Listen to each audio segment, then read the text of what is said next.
예, 오늘 일기 읽어드리겠습니다.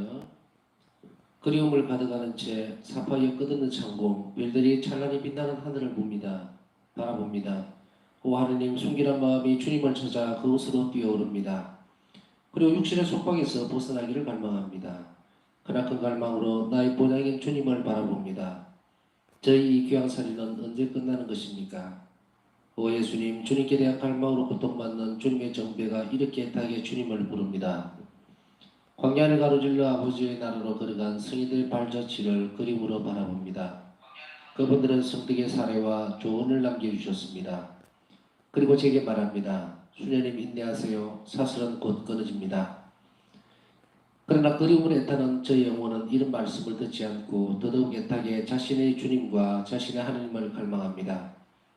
그리고 제 영혼은 하나님께만 빠져있기 때문에 인간의 언어를 더는 알아듣지 못합니다. 사랑으로 상처를 입고 애타게 갈망하는 제 영혼은 모든 피조물들을 뚫고 자신의 길을 헤쳐나가 제 마음의 배우자이신 주님과 끝없는 영원함으로 하나가 됩니다. 오 하느님, 애타게 갈망하는 제 영혼이 주님의 거룩하신 삼일체 속으로 잠겨들게 해 주십시오. 사랑의 불길로 타오르는 제 마음으로 겸손하게 간청하오니 저희 갈망을 채워주십시오. 오늘 어떤 영혼이 우리 정문 앞에 와서 자기를 우리 학생으로 받아달라고 청했다. 하지만 우리는 그를 받아들일 수가 없었다. 그에게는 우리 수용원이 꼭 필요했다. 내가 그와 이야기를 하고 있는 동안 예수님의 손을 내 안에서 떼뿌리게 되었다. 그가 떠나간 뒤에 나는 가장 힘든 고행 중에 한 가지를 보석으로 마쳤다. 그리고 다음에는 절대로 그런 영혼을 그냥 보내버리지는 않을 것이라고 생각했다. 그 후 사흘 동안 나는 그것 때문에 많은 고통을 받았다. 우리 기숙사가 너무 작아서 더 많은 영혼들을 돌보지 못하는 것이 무척 안타깝고 마음 아프다. 저희 예수님, 주님께서는 제가 길 잃은 양들 하나하나에 대해서 얼마나 마음 아파하는지를 잘 아십니다. 오 사랑스러운 곳 겸손이여, 너를 소유한 영혼이 극소수에 불과하다는 것을 나는 안다. 그것은 네가 너무나도 아름답고 또 너를 얻는다는 것이 무척 어려운 일이기 때문이 아니냐. 오 그렇다. 두 가지가 다 옳다. 하나님 스스로도 겸손을 무척 좋아하신다. 하늘의 문들도 겸손한 영혼에게는 활짝 열려있고 은총의 바다는 겸손한 영혼으로 쏟아져 내린다. 오 겸손한 영혼은 얼마나 아름다운가. 겸손한 영혼의 가슴으로부터 여러가지 아름다운 향기들이 향로에서처럼 솟아올라 구름을 뚫고 하늘께로 올라가서는 그분의 지극히 거룩하신 성심을 기쁨으로 가득 채워드린다. 하나님께서는 그런 영혼에게는 아무것도 거절하지 않으신다. 그 때문에 그 영혼의 능력은 무궁하여 온 세상의 운명에 영향을 끼친다.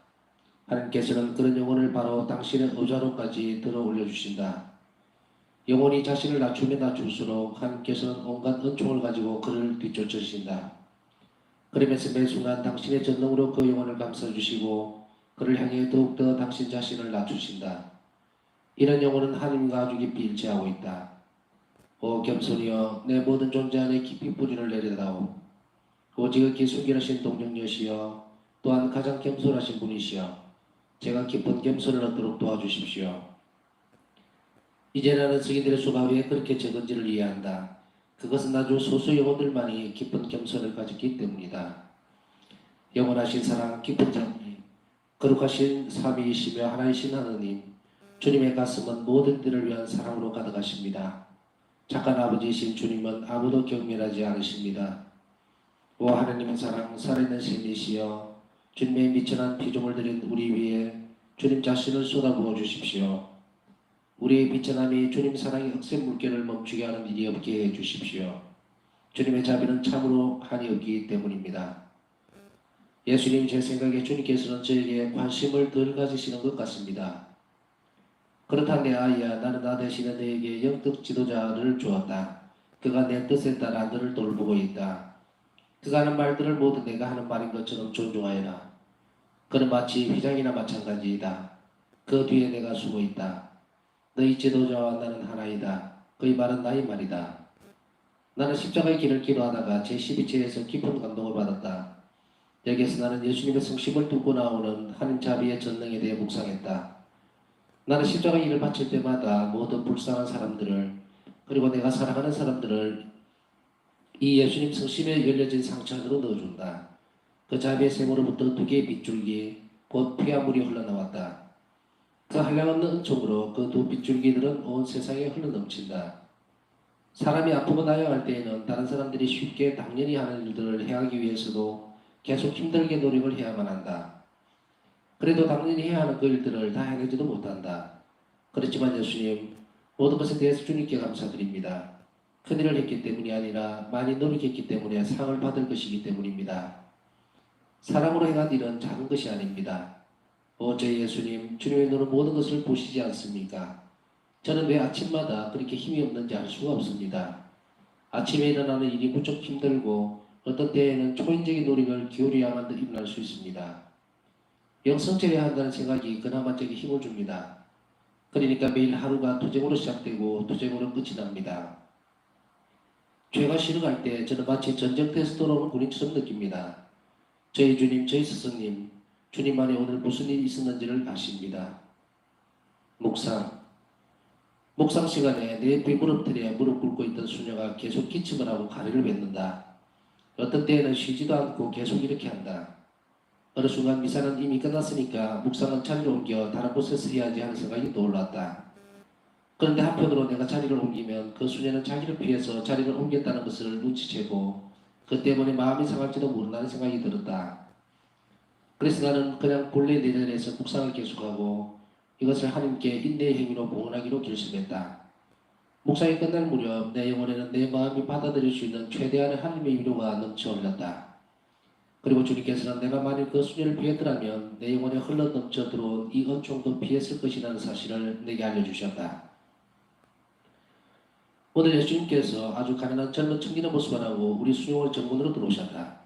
이 젊은 청년은 깡마른 모습에 맨발로 모자도 쓰지 않았고 옷은 낭노하기 짝이 없었는데 추위에 꽁꽁 얼어 있었다.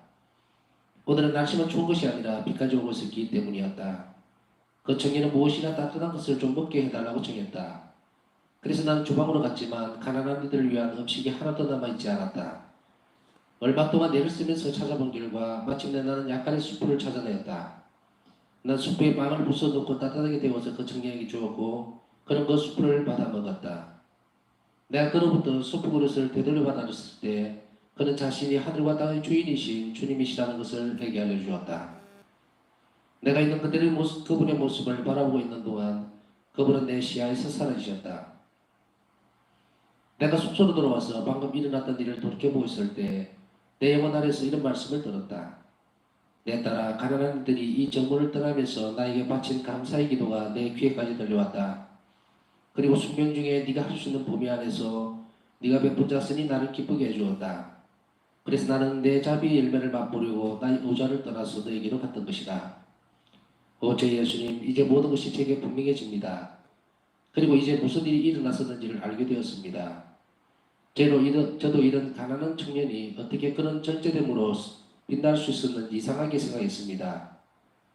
그런 일이 있은 후부터 불쌍하고 가난한 사람들에게 대한 더욱 순수한 사랑이 내 마음 안에 일어났다.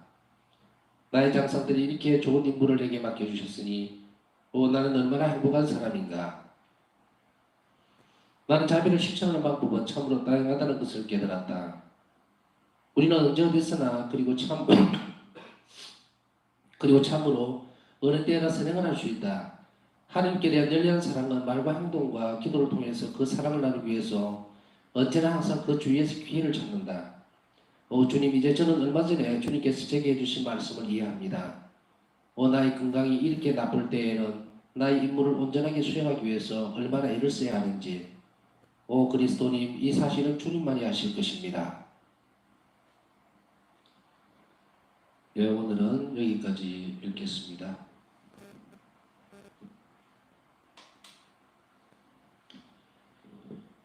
오늘은 참 감사할 일이 또 있었어요. 참 감사드리고 또 기쁘면서도 다른 한편으로 생각해 보니까 내가 언제부터 이렇게 이런 일들이 내 삶의 기쁨으로 바뀌었을까? 무슨 내용인지 궁금하시죠? 오늘 한 통의 전화를 받았는데 꽤 오래전부터 꽤 오래전이라고 해서 뭐 몇 년 이렇게 된 것은 아니고요. 몇 개월 정도 지났을 것 같습니다. 한 3, 4, 한 5, 6개월? 뭐 간략하게 얘기하면 이렇습니다. 어, 성당을 갔다 오다가 성당 아마 갔다 오다가 그랬던 것 같아요. 사고가 나서 교통사고가 나서 중환자실에 입원을 하고 사경을 헤맨다고 전화가 왔었어요. 그래서 와이프죠. 할머니가 전화를 해서 어떻게 해요? 어떻게 해요? 신부님 나 어떡하지요? 하고 자꾸 그래요. 그래서 마음이 너무 아프더라고. 그래서 걱정하지 말라고 예수님 믿고 자매 기도 열심히 바치시라고 함께 기도할 테니까 미사 봉헌하고 합시다. 수차례 몇 번 전화가 왔었죠.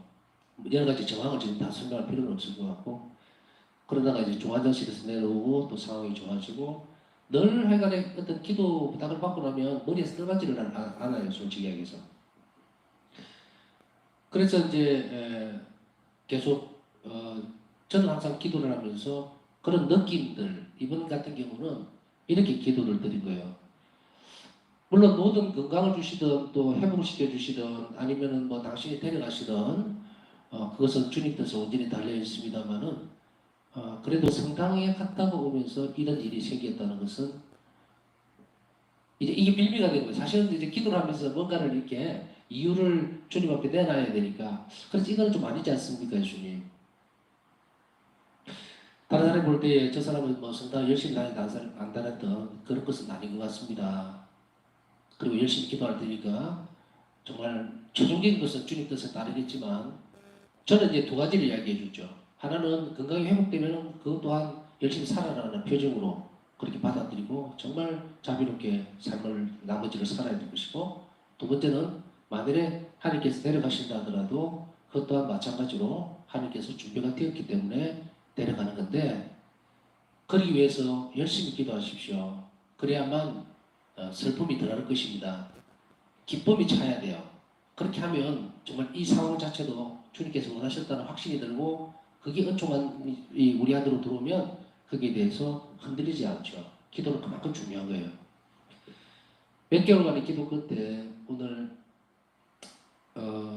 거의 퇴원이 다 됐다. 굉장히 심각했었는데 지금은 이제 밥을 먹습니다 하고 전화가 온 거예요. 너무 기쁘게. 맥주를 통해서 음식을 먹고 목도 구멍을 뚫어놓고 이런 상태였는데 그렇게 밝게 이렇게 오는 순간에 주님께 참 감사하다는 생각. 그러면서 잘했구나. 내가 고집불통이긴 하지만 계속 전화 오면 걱정하지 말고 기도하라고. 왜 기도하는데 그렇게 저거 하냐고. 또 열심히 잘 따라왔었죠. 그래서 그 영감님이 하시는 말씀이 그러더래요.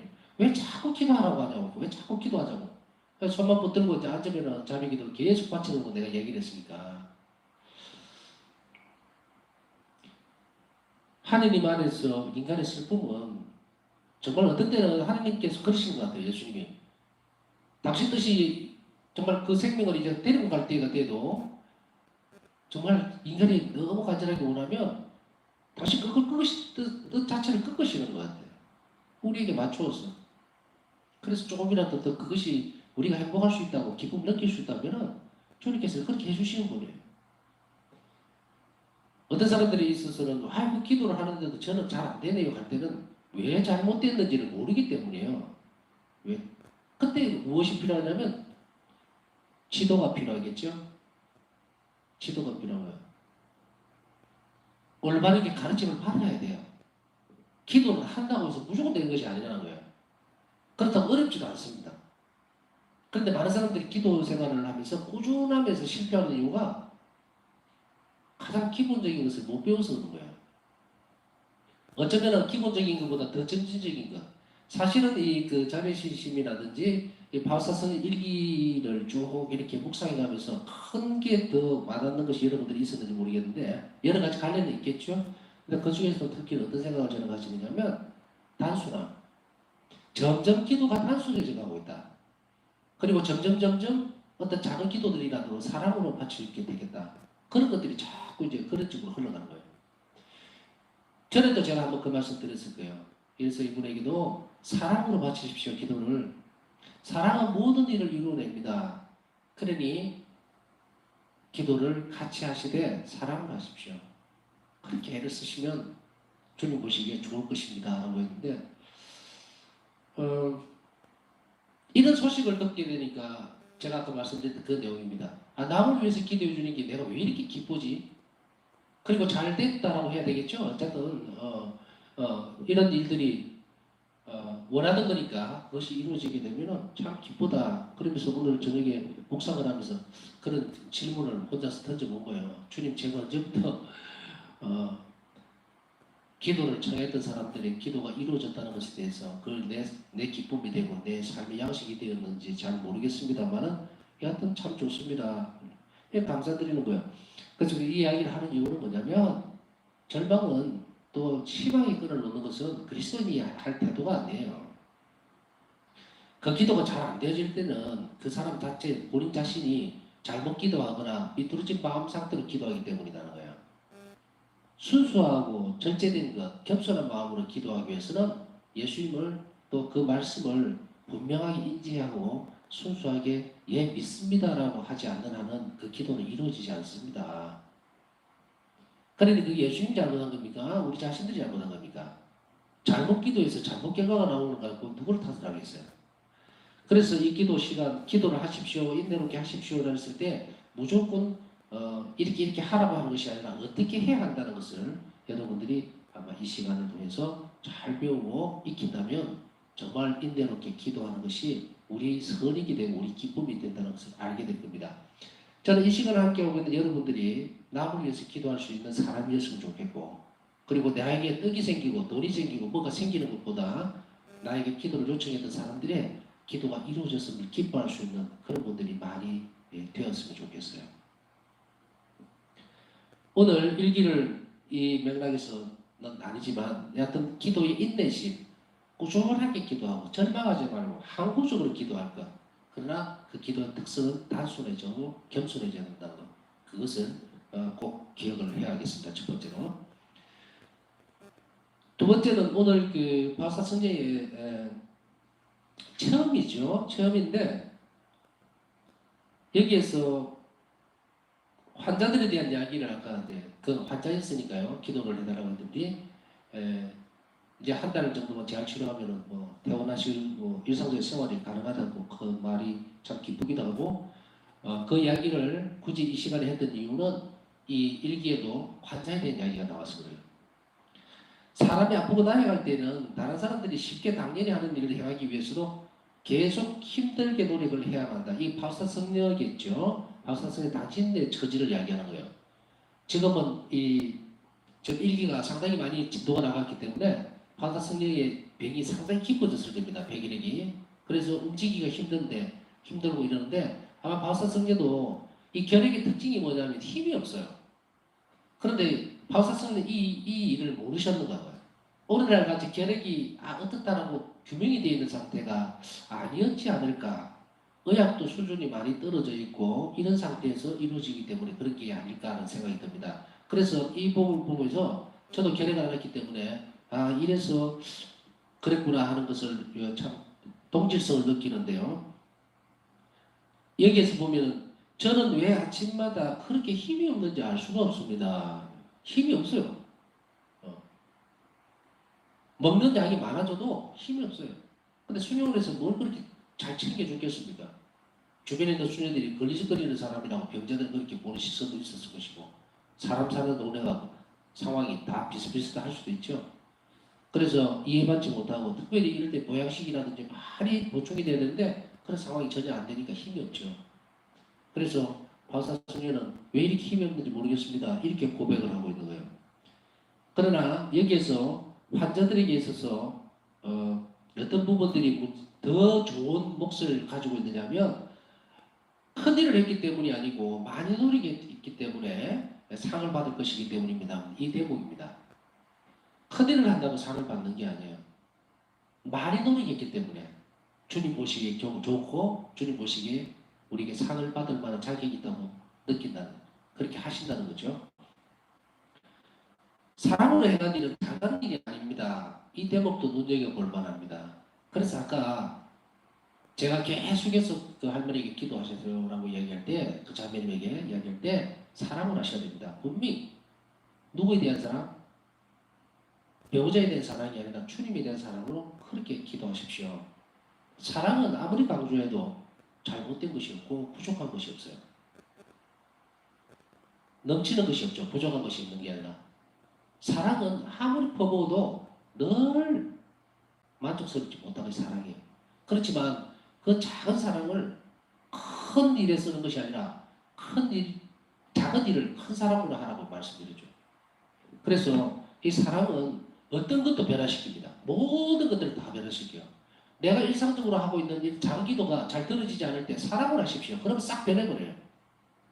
왜? 사랑은 주님 자신이기 때문에. 그렇기 때문에 기도에 있어서 가장 큰 특징, 가장 중심이 되어야 되는 것은 바로 사랑이라는 것을 잊지 마셔야 합니다.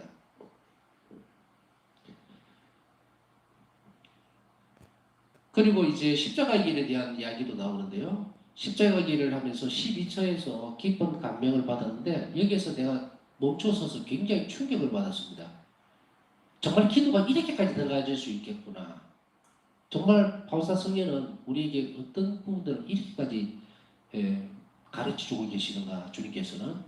왜냐하면 이 대목입니다. 내가 사랑하는 사람들을 예수님 성심에 열려진 상처 안으로 넣어준다. 그 자비의 샘으로부터 두개의 빗줄기 있고 피아물이 흘러나왔다.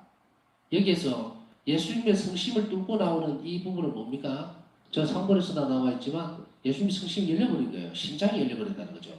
그럼 옆구리 상처죠, 그죠? 창에 찔리셨던 그 상처 틈 안으로 내가 사랑하는 사람을 밀어넣는다. 너무도 놀라운 표현이에요.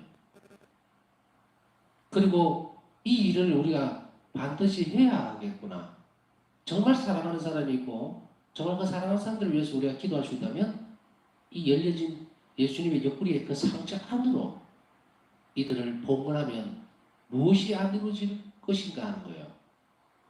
특히 여기서 하나 예를 들면은 어떤 아주 그 냉랭한 마음을 가지고 있는 영혼들, 또 냉담하고 있는 영혼들, 뭐 자녀들일 수도 있고 친척일 수도 있고 주변에 사랑하는 사람일 수도 있고 또 관심이 있거나 지인일 수도 있죠. 냉담하고 성당에도 안 나오고 영성체도 안 하고 안타깝죠. 부모가 만약 자식과의 관계 같으면 그러면은 기도하면서 이 방식으로 쓰십시오.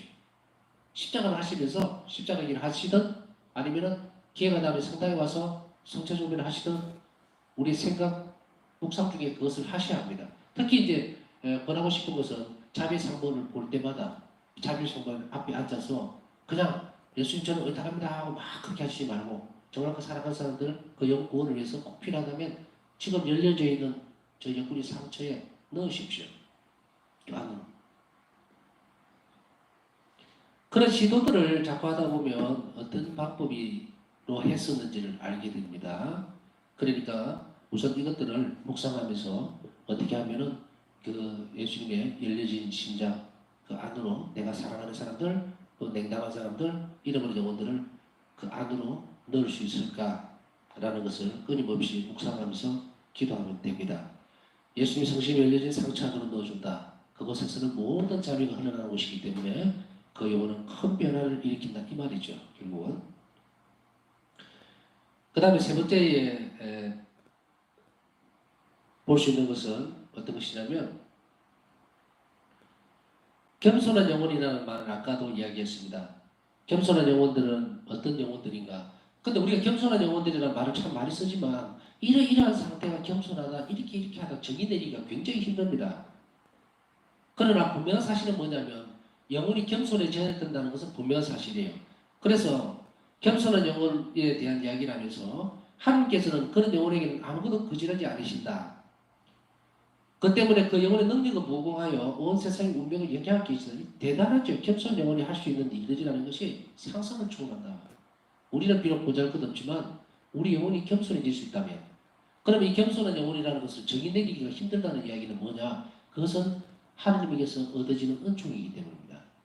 그러면 우리는 겸손한 영혼을 이러한 영혼들이 겸손하다고 정의를 내리기 전에 그런 겸손한 영혼이 되기 위해서 우리는 어떻게 해야 되는가라는 것에 대해서 오늘 일기는 가르쳐주고 있어요. 어떤 부분인가 다시 그 밑에 부분을 읽어드릴게요. 지극히 순결하신 동정녀시여 또한 가장 겸손하신 분이시여 제가 깊은 겸손을 얻도록 도와주십시오. 어떻게 해야 되는지 아시겠죠? 성모님께 청해야 한다. 그리고 이 기도를 바쳐야 한다. 그래서 성모님께서 얻어주는 건 종이라는 거예요. 다시 한번 드리거든요. 지극히 순결하신 동정녀시여 또한 가장 겸손하신 분이시여 제가 깊은 겸손을 얻도록 도와주십시오. 성모님 정부를 위해서 얻어지는 이 겸손의 뜻, 그것은 영혼을 아름답게 꾸며나가고 그 영혼은 어떻다? 하나님께서는 그런 영혼에게는 아무것도 거절하지 않으신다. 자, 우리가 성모님께서 이런 은총을 얻을 수 있을 때 우리 영혼은 달라집니다. 기도를 할 때, 일상적인 삶에서 사람을 만날 때에 또 영혼들을 생각할 때에 완전히 다른 모습으로 변화가 되는 것은 본인만이 알 수 있어요. 그래서 이 부분들을 오늘 일기에서 가르쳐 주시는 것은 이기에 선택할 수 있는 부분이 아니라는 이야기입니다. 반드시 해야 되는 것인데 일기를 쭉 따라가다 보면 모든 은총들이 다 성모님에게서 흘러나온다. 그런 부분들도 있을 수 있겠지만 독특하게 지난번에 말씀드렸던 거 기억나십니까? 순결의 덕은 성모님께서 얻어볼 수 있는 덕이에요. 성모님께서 주셨다는 것도 알아들었다. 우리는 일단 일기에 나오는 부분만 보자 이겁니다. 그 다음 겸손 어디서 나온가? 바로 동정녀이신 성모님께서 에게 손을 통해서 우리가 받을 수 있었다.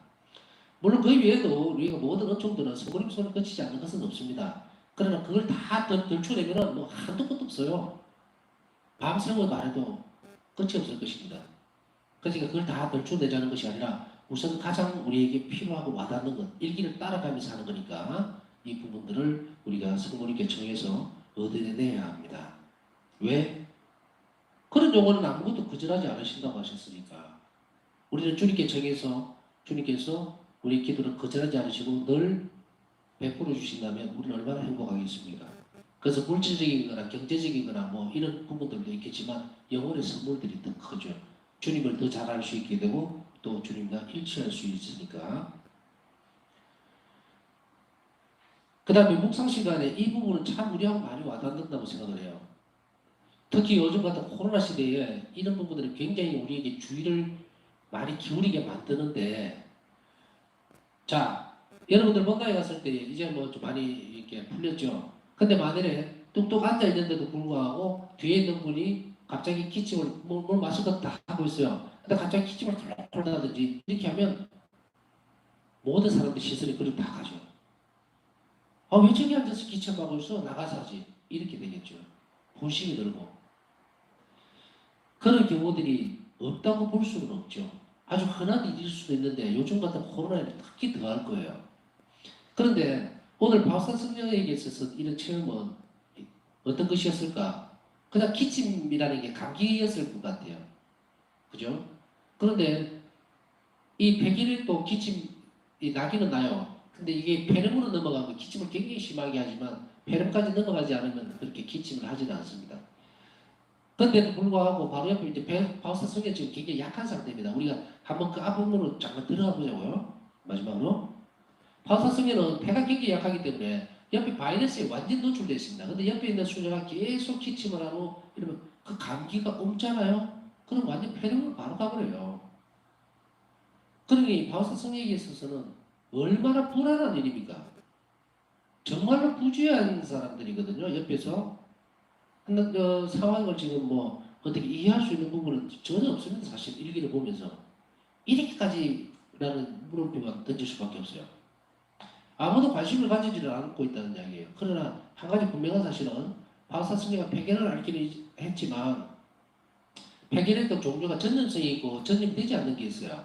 근데 바우사 승리가 요양원을 떠나서 이리로 오신 걸로 봐서는 상당히 진행이 되어 있는 상태이긴 하지만 어떻다 전염이 안 된다고 판단이 됐기 때문에 수능으로 다시 와 있는 거죠. 그러나 그렇다 하더라도 폐가 굉장히 약해져 있는 상태, 거의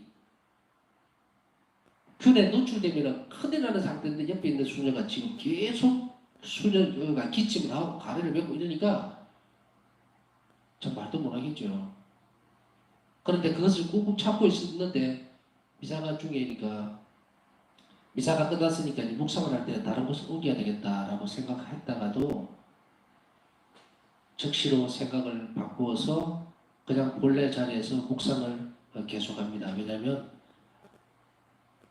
의미는 여러분들이 각자 묵상하셔야 됩니다. 여기서 오는 것은 제가 보는 부분은 일상이에요. 그러나 성령께서는 이 바사 성령에게 그 사람이 내가 자리를 옮기면 얼마나 민망해 할까 사람을 먼저 봐버리죠.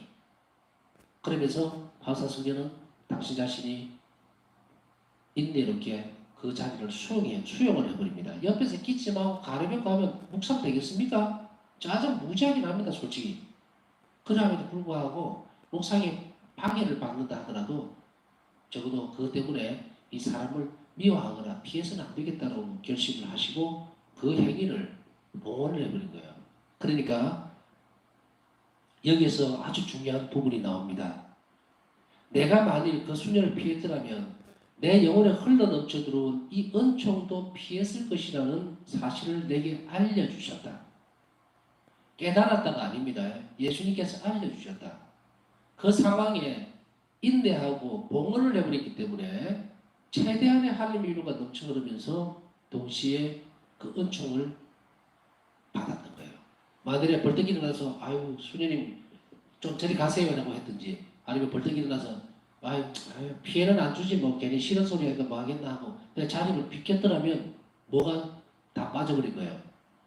그 순간에 그걸 인내했으면 받아들여야 되는 엄청난 은총이 전부 다 바닥바닥 흘러버린다.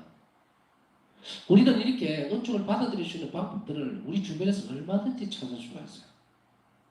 그리고 그것이 착착 쌓였을 때 우리 하나님을 더 잘 알게 되고 하나님 자비를 더 깊이 인식할 수 있게 됩니다.